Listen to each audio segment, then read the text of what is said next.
Olá, eu sou Perla de Lamberto Lizola, psicóloga, advogada, terapeuta transgeracional, pós-graduada em Constelação Familiar, Direito Sistêmico pela Helen Schul. Eu sou Laís Bertoche, médica, psiquiatra, homeopata e criadora da terapia transgeracional.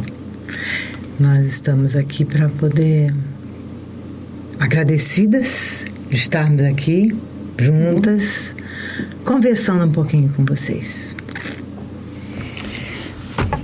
Agora eu farei uma leitura do Pão Nosso, Francisco Cândido Xavier, pelo Espírito Emmanuel, capítulo 57, perante Jesus. E tudo quanto fizestes, fazei-o de todo o coração, como ao Senhor, e não aos homens. Paulo, Colossenses, capítulo 3, versículo 23. A compreensão do serviço do Cristo entre as criaturas humanas alcançará mais tarde a precisa amplitude para a glorificação daquele que nos segue de perto desde o primeiro dia, esclarecendo-nos o caminho com a divina luz. Se cada homem culto indagasse de si mesmo quanto ao fundamento essencial de suas atividades na terra, encontraria sempre no santuário interior vastos horizontes para ilações de valor infinito. Para quem trabalhou no século? A quem ofereceu o fruto dos labores de cada dia? Não desejamos menoscabar a posição respeitável das pátrias, das organizações, da família e da personalidade. Todavia, não podemos desconhecer-lhes a expressão de relatividade no tempo. No transcurso dos anos, as fronteiras se modificam, as leis evolucionam, o grupo doméstico se renova e o homem se eleva para destinos sempre mais altos. Tudo o que representa esforço da criatura foi realização de si mesma, no quadro de trabalhos permanentes do Cristo.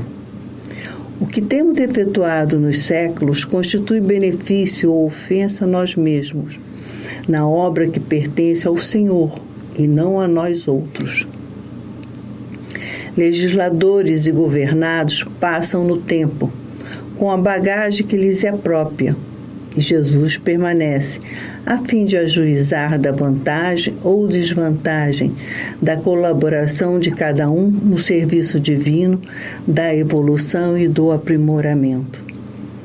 Administração e obediência, responsabilidade de traçar e seguir, são apenas subdivisões da mordomia conferida pelo Senhor aos tutelados.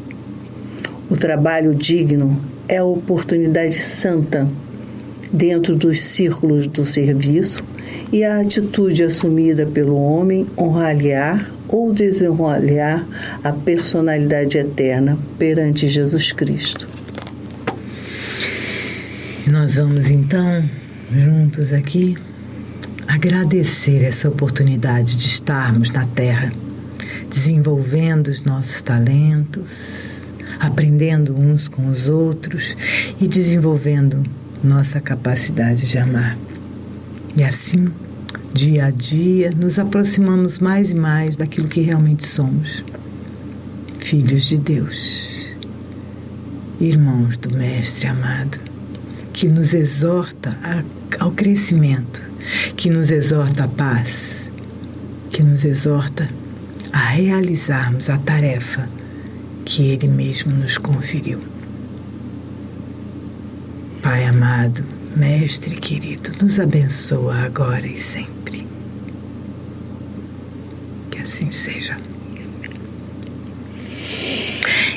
Então, Perla, eu estava pensando aqui, a partir dessa leitura que você fez, a gente está falando aqui de constelação, né?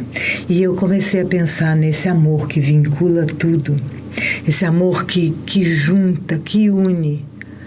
Se a gente pensar, uma molécula de água, 2 de hidrogênio e 1 de oxigênio, elas se unem porque tem um laço amoroso que as mantém. Assim como nós, nosso corpo, assim como nossa família, assim como nossa pátria, tudo isso está emanado num mesmo campo de consciência amoroso. Só que às vezes a gente perde um pouco a mão, né?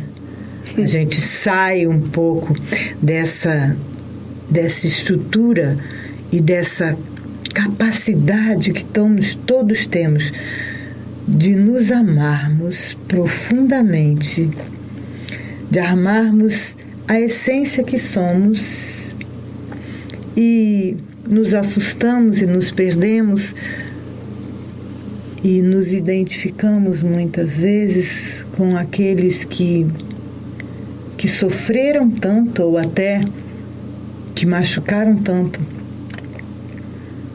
E aí nós nos emaranhamos nesse sofrimento e os traduzimos, manifestando-os aqui. Muitas vezes repetindo padrões, colocando os excluídos, representando esses excluídos. E como é que se cria? Como é que é isso de excluído, Perla? Como é que é isso? O que acontece para alguém ser excluído? Se lembrarmos então das histórias passadas, teríamos tantos exemplos, né? As jovenzinhas que engravidavam novinhas, elas eram enviadas para fazendas escondidas. Muitas vezes as suas crianças eram inclusive dadas, não é? E aí, quando não tinha um destino pior. Exatamente. E aí não era uma exclusão, eram duas. Perfeito. E aí? E essa consciência que tenta preservar o seu clã, né? Ou melhor, na verdade é sempre uma consciência individual, mas com medo desse julgamento do grupo, né? Então se arvora no direito de decidir o que é válido e o que não é válido, o que é pertinente e o que não é pertinente. Aliás, a gente está vendo um pouco isso, né? Parece que está acontecendo atualmente bastante, né? Pessoas que têm uma postura, se isolam e dizem que o outro está completamente equivocado e vice-versa, sem perceber que todos fazemos parte. Todos fazem parte, que ninguém deve ser excluído. Do mesmo povo. Do mesmo povo. Não é? É só um povo. E quando excluímos, sofremos, não é, Perla? Sofremos. Alguém acaba identificado com aquilo, com aquela exclusão, e acaba repetindo um sofrimento ou trazendo um sofrimento para a família ou para o povo que traz mais sofrimento ainda. Sim, porque fica no sistema e a geração subsequente, os que vêm, eles têm muito amor. E não aceitam, né? E não aceita, e se identifica. O sistema se autorregula e ocupa aquele espaço. Perfeito. Você está falando, então, dessas ordens do amor, das ordens sistêmicas, né? Sim, das leis. Das leis da vida, das ordens do amor. Isso. E quais são essas ordens? Pertencimento. Já nascemos pertencendo a uma família, a um sistema. Uhum. E deveríamos já estar pertencendo em uma ordem. Mas às vezes, muitas vezes, saímos dessa ordem. Como é que é isso, pertencer a uma ordem? Explica aqui pra gente. Nós nascemos pertencendo, ninguém deve ser excluído. Aham. Por exemplo, quem tem ordem quando num casal, por exemplo? A quem tem a precedência num casal? No casal tem o homem e a mulher. Os pais têm precedência sobre os filhos. Uhum. O que vem antes tem precedência sobre os que vêm depois. Os pais são grandes e os filhos pequenos. Mas num casal não tem precedência, porque ambos chegaram ao mesmo tempo, não é? Existe um equilíbrio. Claro, claro.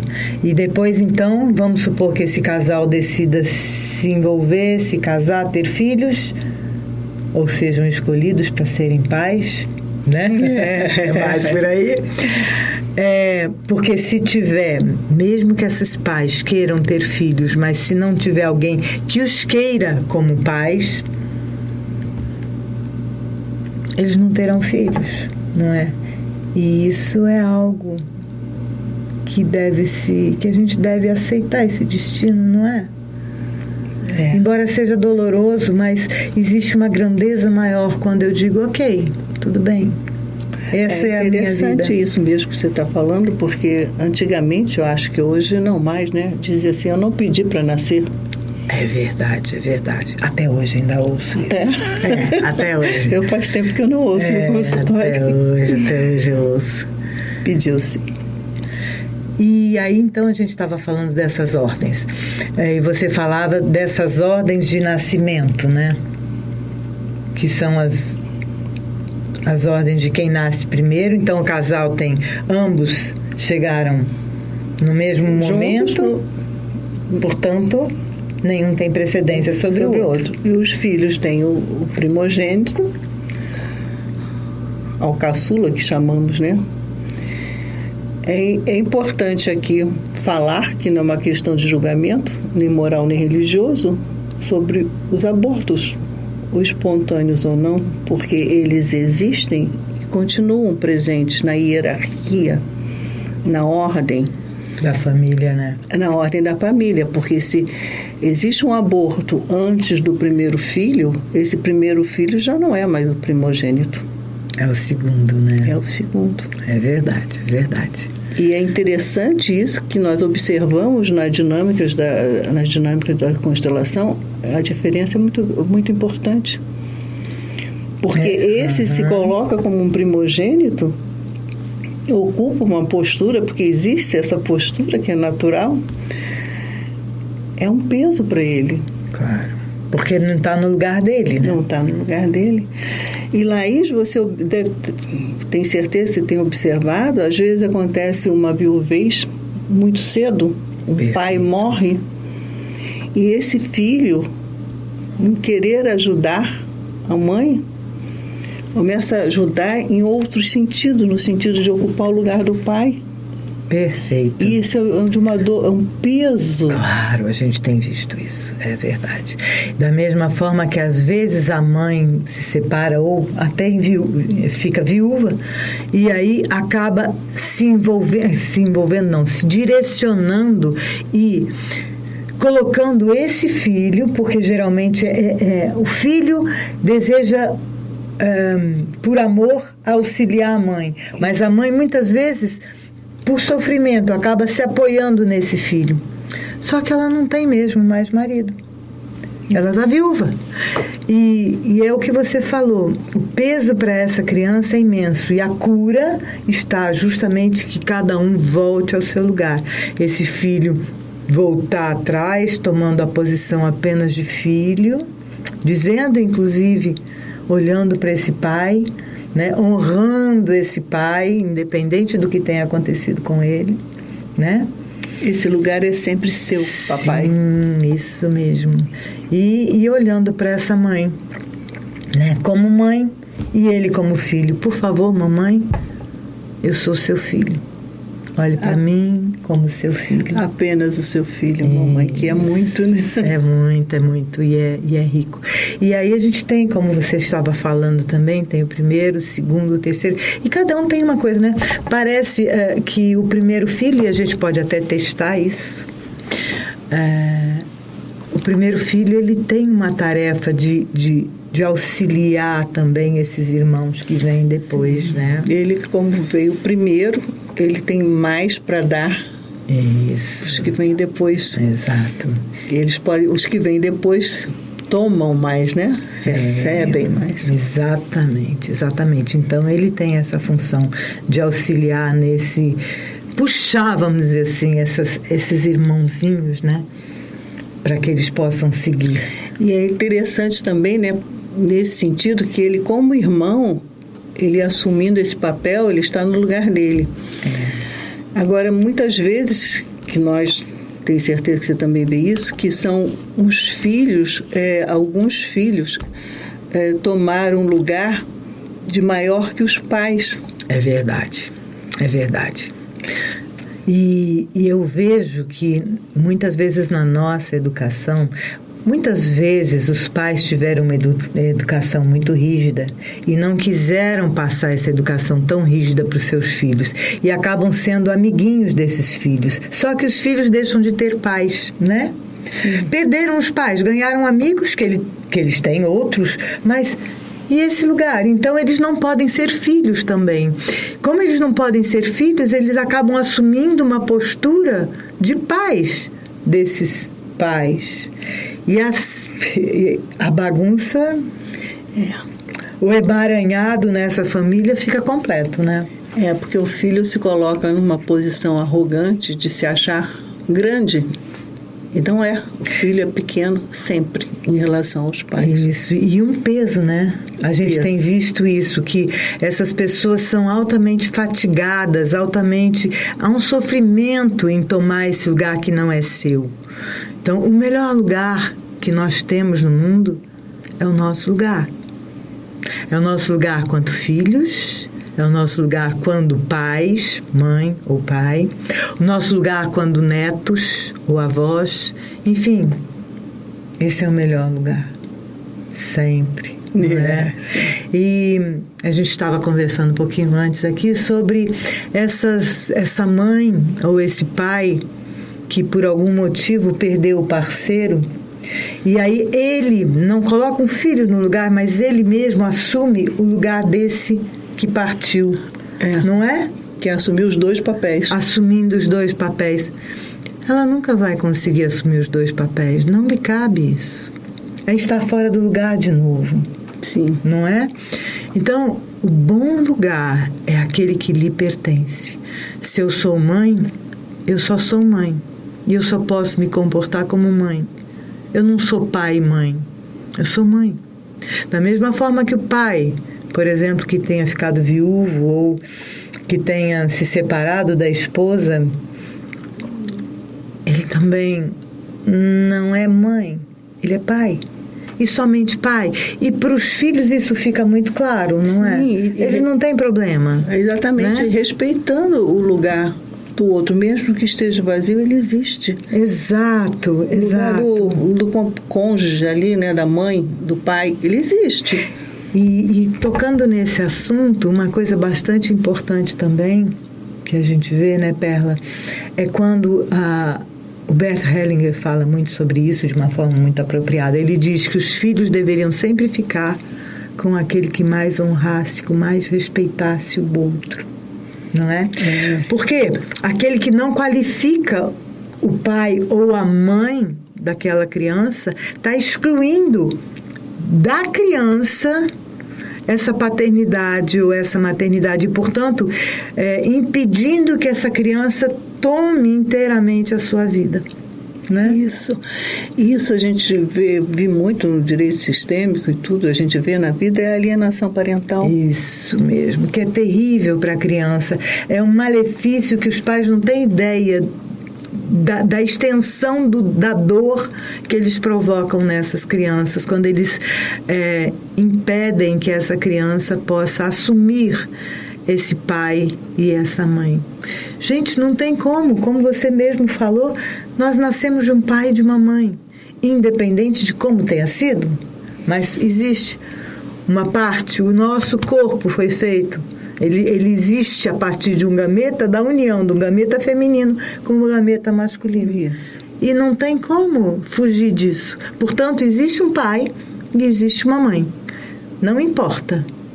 E, portanto, essas duas energias, que não é só o espermatozoide ou o óvulo, mas é toda a herança familiar, do campo familiar que vem com esse espermatozoide e com esse óvulo, e que a criança herda, não é? E um pai falar de uma mãe, está falando de 50% desse filho.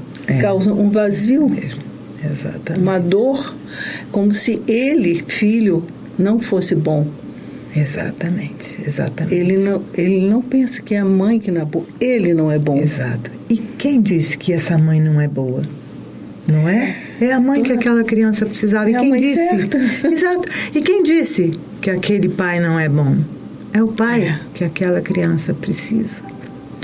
E aí, nesse momento, Perla, eu vou convidar a todos para a gente fazer uma pequena meditação, uma pequena experiência, uma vivência, exatamente com esse pai e essa mãe que temos.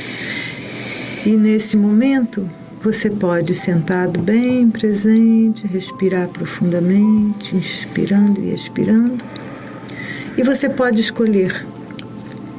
Numa das mãos, você experimenta o pai e do outro lado do teu corpo. No lado oposto, na outra mão, você experimenta a sua mãe. E simplesmente deixa essas duas vibrações e essas duas energias, sem nenhum julgamento. Simplesmente experimenta. Experimenta o peso, a leveza, o calor, a energia que flui das suas duas mãos. Perceba isso. E perceba os movimentos que as suas mãos desejam em você realizar. Talvez existam algumas ideias, alguns preconceitos que naturalmente você queira tirar de você. Permita que aquela mão que representa aquele genitor delicadamente retire aquilo que não pertence a você, que pertence a eles. E você deixa passar, entregue amorosamente a seu pai ou a sua mãe aquilo que não é seu, que é deles, mas que está com você. Provavelmente você trouxe para você por amor. E deixa passar, entrega. Embora você tenha tomado completamente o seu pai e sua mãe, fique com o que é bom, fique com o que é essencial. E essencial é a vida, essencial é o corpo que você tem do jeito que é. Essencial é o teu coração que bate, é a pulsação da vida que vibra em você, do seu pai e da sua mãe, do jeito que são, como são. Sinta que isso está representado nas suas mãos, na sua mão direita, na sua mão esquerda. Há diferença.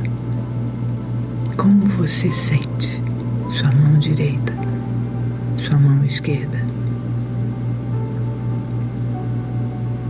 Que luminosidade tem aí? E o que você quer fazer com isso agora? Faça, una esses dois polos em você, sentindo que você é isso. Pai e mãe reunidos no filho que você é, na vida que se manifesta através de você.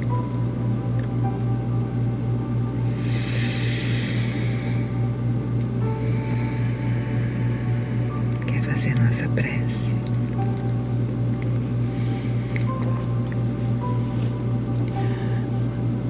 Eu agradeço esse momento, essa linda meditação que nos traz para o centro, para a nossa presença. Eu agradeço aos espíritos de luz que nos permitiram estar aqui ao MAP. Obrigada por esse momento de amor ao próximo. Esse movimento que o MAP faz. Gratidão por mais um dia, por mais um momento, junto a todos que aqui estão. Paz.